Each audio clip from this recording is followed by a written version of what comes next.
Hello, ladies and gentlemen. Raging Demon here. This is going to be my review episode of Metroid Prime 4 and Beyond. So I've been trying to slog my way through this for my last two swings away at work. So we call them swings. When you go to work, we work for about 2 weeks and then we come home and you have 7 days off. So when I do quite long days, so I do roughly 12 hours a day, I get back and then I get probably about an hour, maybe an hour and a half, depending what else I'm doing, to play some games. So I've basically got all the way through this game. So this will be a part one. So I do deviate from fighting games from time to time. I am a enjoyer of all genres of video games, pretty much. Can't think of if there's any one genre that I absolutely hate and don't play. I play pretty much every genre, depending on whether the game grabs me or not. I am a fan of Metroid. I like the 2D Metroids better, as I've said in the past. But this is my first time. Well, I haven't finished it yet. If I finish this, it'll be the first time I've finished a Metroid Prime game. So I don't play a lot of first-person shooters. I try to play like one or two a year, though. And I consider myself a pretty serviceable video game player, regardless of the genre.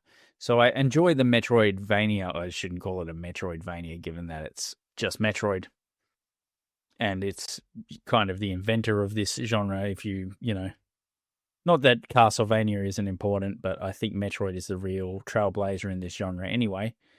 But I quite like the Metroid series. It is one of the main draws to Nintendo for me. I don't play a lot of Nintendo games, but these games are ones that I do enjoy and do play a lot, even though this is a spin-off.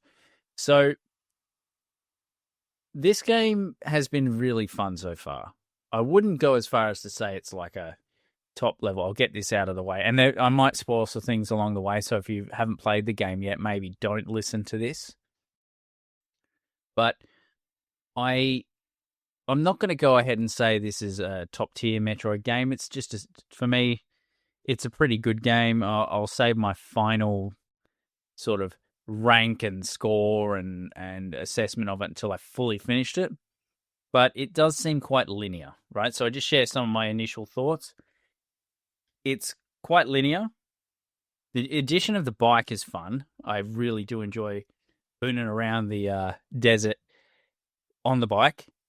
There, there's some things you got to remap a little bit when you're riding a bike because you can't really aim and shoot properly at the same time. So that's kind of annoying. But aside from that, it's a very intuitive, very fun mechanic.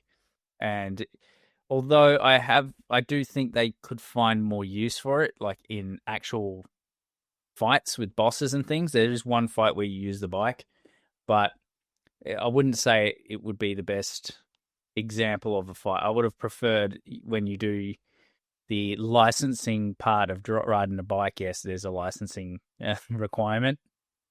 That if they made the boss fights a little bit more like a race round a track, would be pretty cool. But they haven't so far. I don't think they do in this game. Like at the end, I'm not sure. It seems to be the first person shooter boss fight, and they're good too. But I found the boss fights to be probably the thing I've enjoyed the most about the game. They're not overly difficult. Most of them took me 2 or 3 goes to beat. There were a few I did first time.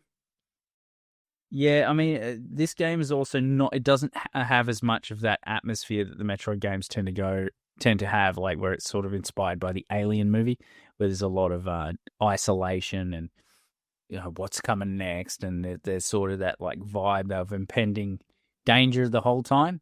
I don't really get that the way I got that in other Metroid games. Take Metroid Dread, for example, with the Emmys. They come at a surprise sometimes, out of nowhere at times, and you genuinely do feel stressed when you fight them or have to get away from them. Whereas I find nothing in this game has made me feel that way. So, yeah. I mean, there are some things that are cool that they do in the 2D Metroids as well. Like the environments change in response to what you've achieved throughout the game. Not like drastically, but, it's noticeable. It's cool. The visuals are quite cool. The music's pretty good. Yeah, I find the different biomes and different levels and dungeons or whatever you want to call them quite varied and cool. They've gone with like elemental themed, except for the first one, which is the Fury Green, which is like a forest. pretty cool.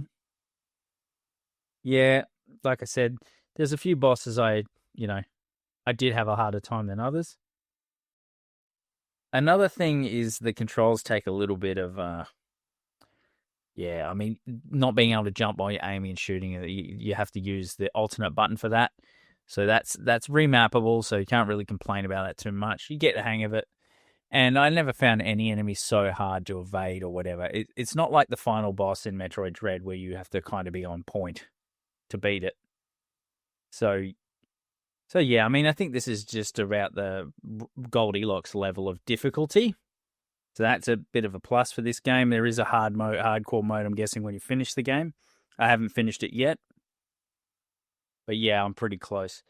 So I've I've beaten all the bosses except I'm just looking at the list here.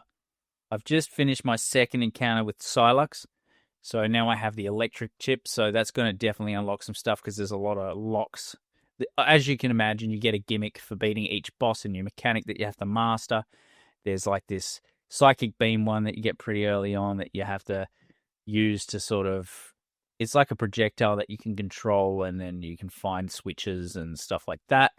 There's a double jump. There's a psychic lasso where you can grab stuff and pull on it. That's important in many of the fights and many of the levels. That unlocks some stuff too. The morph ball is obviously there, and the morph ball is really fun. Doing puzzles with it, using the grenades, the bombs to bounce and jump and all that sort of stuff. There's a turbo morph ball where you can go really fast, and there's like half pipe type parts that, there's a few of them. It's not super dominant. And you get various types of projectile weapons. You get elemental based ones, like you get an ice one, you get a fire one, and I recently unlocked the super fire one. So you can use these against bosses and they have weaknesses, right? So you can freeze the boss, then shoot a missile, which is really cool. The charge beam is obviously the go-to. It's like the Mega Buster, but for Samus. And what other mechanics are there that yeah, the fire can be used to burn things away and expose stuff. So you really get to do get to use these different mechanics, right? Even on the bike, there's a few things you can unlock, like I don't know if you unlock. I think you get it after you're licensed. You can boost and you can do jumps and you can get stuff along the open world, the overworld with the bike doing jumps and going really fast, and you can shoot missiles while you're on the bike and hit things. You do have to scan the fuck out of stuff. That is a little annoying at times, but it is cool that you get information by scanning stuff. I think that's sort of, overused in the Metroid games, but, obviously some people are completionists want to scan the fuck out of everything, and you've got to scan everything you see when you first see it because, especially with bosses and NPCs and stuff, because you can miss them. So there are a few NPCs. They're not really that prominent, but they do kind of break the Samus is on her own, and it's she doesn't have anyone to call for help and all that. So it does kind of break that a little bit. Not that they're very useful to you. You're always saving their ass, not the other way around.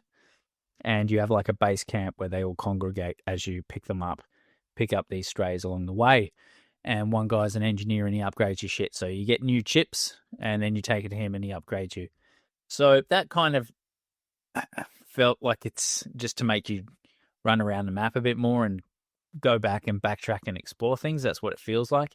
They've done it for. It is kind of annoying. I mean, it's not like as bad as a lot of games that are very fetch questy, but it's pretty cool, like that you can get these upgrades. But I think you should just get them. I don't think you should have to go back to your engineer and have him install them just to make him part of the game. I kind of feel like that's unnecessary, but I don't know how other people will feel about it. Also, they call you on the radio as well and talk to you and give you tips and hints and stuff. If you start to fuck around and look around and like explore the map too long or it looks like you don't know where you're going, you'll get a radio comm saying, "Hey, have you thought about checking this out?" So it does handhold a little more than Metroid games of the past. So I like my Metroid games pretty pure, where you were confused as fuck for a lot of it. But I can understand like why people get frustrated that the modern gamer does. I don't have a lot of time to play games, not as much as I'd like, so I'll try it myself for a bit, and if I can't figure it out after half an hour or so, I'll probably look up a guide. But yeah, I find in this game, if you fuck around enough and use your scanner, you'll get to the bottom of it most of the time. It is fun to try and figure it out for yourself. So just speaking on the bosses a little bit, the first boss, real boss, is like a vine thing. So it's you're just basically shooting a carnivorous plant that looks like, and yeah, you've got to kill all its nodes before you can shoot at it properly. That boss is not terribly difficult. Then you fight a literal like power generator, which sounds kind of funny, but it's just a get out of the way, shoot it, get out of the way, shoot it kind of thing. And then in the Vault Forge, this one I don't remember too well, so I'm looking at a bit of a yeah, it's like a ball and it shoots projectiles at you, and you've got to like get out the way and wait for an opening to shoot it. When you shoot its weak points and then it opens, if I'm remembering it correctly. So that one was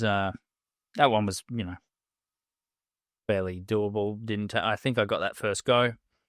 The Ice Belt one, that one I took a bit. So there's this fight in the Ice Belt. Again, it's like shoot targets, and then shoot the body or whatever. Once it becomes weak, they all kind of have this sort of theme to them. That one took me. Is it the Ice Belt one or the Vault Forge one? No, it might have been the Vault Forge one that took me a while. One of them took me 4 or 5 goes. And I was like, fucking, this is tough. If the whole game gets harder than this, then I'm going to have a rough time. But that one really, I struggled for a little bit, and then I was fine. You do fight Silux in the Vault Forge. I didn't find it too difficult to fight him. But you'll fight him multiple times, so spoilers, obviously. But yeah, he is the main protagonist. It does feel a little bit. There's not a lot of banter. There's not a lot of talking. There's not a lot of exploration. I don't feel like you understand what his motives are, really. Maybe it's just something I didn't read or a piece of lore I don't know. But I mean, I don't really care so much with Metroid. It'd be nice if the story was interwoven with it. But I mean, it brings up the topic of Luden is like the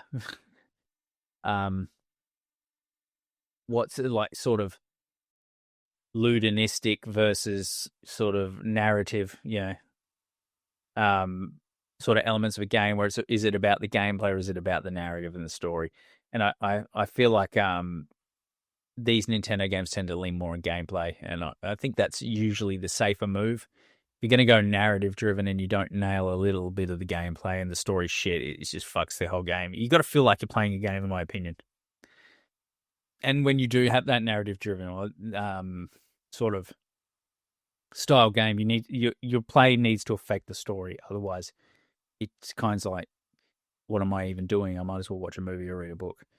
So yeah, and I'm that's a completely different and huge conversation in and of itself. So going on with the bosses, there's one where you fight, and this is in the flare pool, where you have like this dragon thing that you ride your bike around because you get an upgrade for your bike to drive on top of lava. There's a bit of going back and forth before you get to this, because you go to the flare pool and go, oh, fuck, I can't do it. And then you have to go back to the Vault Forge and get an upgrade. And so there's a bit of backtracking that they make you do. But you fight this dragon thing. It's not too hard. It's a good chance to shoot the projectiles and get upgrades, because that's the one thing this game does. You can top up your health and missiles and stuff like that, and your weapons, because there's separate types of ammo. You can top that up by shooting usually mini enemies or projectiles that the main enemy shoots at you, so you can sort of build up your health again. That's a good opportunity before you go into that fight, because that fight's pretty tough. It took me 2 goes. And you basically, you're on a platform in lava and you're going to move from side to side, dodge shit, and basically shoot the side of this thing. It's got some weak spots. It'll open its mouth, you shoot its tongue.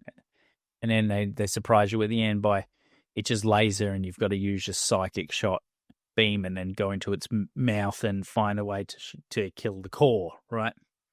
So yeah, so it's that was fairly challenging.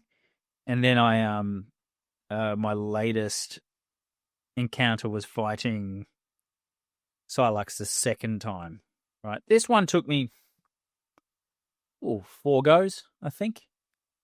Well, anyway, he charges at you, does this combo thing. That's fucking easy to get out of the way of. He shoots projectiles at you. You just sort of move behind the pillars and that sort of thing. And you can shoot when he shoots projectiles at you, you just shoot them and top up your health. But you really need to use your psychic grapple here, because once he electrifies the floor, if you don't get off that floor, you will fucking die, right? It's a bit like the previous fight in the flare pool. If the laser beam hits you, you will fucking die. You just destroys your health. But once you get the hang of using the psychic grapple and you know when he's about to do it, you just move around, grapple. There's one spot you can stick on the wall and shoot at him. That if you can get far enough away from him, that's good, because it stops it. You can shoot him and stop the electricity a bit sooner. Otherwise, you don't really have to. Just avoid it. Wait for him to stop. And then fucking go to town on him with missiles and shit like that, and just shooting him with your regular blaster. You'll eventually kill him. So that's where I'm at the moment.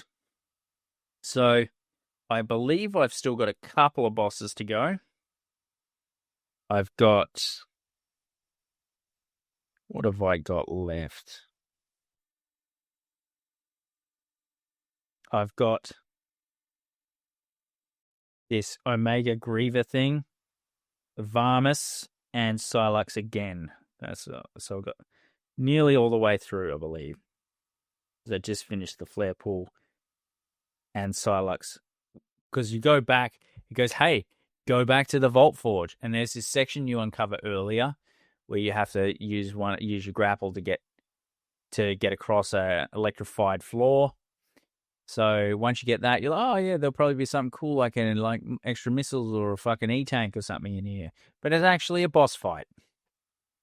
You find the electric chip, because there's a lot of these electrically locked doors on the overworld and in all the other dungeons. So, that feels like it's really going to open up a path of a lot of upgrades. But yeah, you think you're just going to get it and then go back to fuckface and get your suit or whatever, or get your last final weapon upgrade for electricity. But then you fight Silux. Yeah, so that's where I'm at. Just finished that on my way back to the Fury Grain, where the base camp and all your fucking acolytes are hanging out. And you go there and I assume just upgrade. There's also resources that these green crystal things that you drive through on the bike and save up. So I don't know what they do yet, but there is a spot in the Fury Green where you can deposit them. I'm guessing it does something cool when you get enough of them. So there are little shrine type things, Zelda Breath of the Wild knockoff areas with little puzzles, which is cool. They're not overly difficult. Sometimes they're gated by your upgrades that you've got. But yeah, there's obviously heaps of secrets to find. I'm just sticking mostly to the main story and seeing how I go. I haven't found any boss where I've needed to get extra E-tanks just to survive it. So, but I am like I said, it's not an all-timer, but it is a good game, and I would recommend people play it. Especially if you like first-person shooters or you like Metroid. Again, I would love to see them just make more 2D ones like Metroid Dread. Metroid Dread was awesome.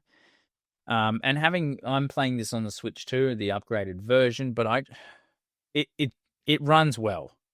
I'm not going to lie, it looks pretty good, but it doesn't feel next gen to me compared to a Switch One. And I know it runs on the Switch One, and it is 60 frames apparently on the Switch One. So, but it would have been nice for this to be an exclusive and really been, a bit more than what the Switch One could have handled. So I'll keep you all posted on how I go against the final few bosses. Like I said, it's a good game, but is it a great game? At this stage, I'll reserve judgment, but I'm going to lean towards it's probably just a good game. And there's nothing wrong with that. There's absolutely nothing wrong with that. So, and also apologies for not getting more content out. I am having a hell of a time at this new job. It's quite a lot more pressure and a lot more difficult in my previous job that was only like 40 hours a week, and the scope is a lot bigger. So it's challenging, more senior role, more responsibility, more shit to know, more shit to do. But it's good for me, good for my career, and yeah, the days go very quick, I can assure you. So hopefully I get more content out. When I'm back on my R&R, I will be doing some recording, some other people's podcasts too. So you might hear me on some other people's shows. Just drop me a line. I did put out a discount code or a 3 months or whatever code for people to use.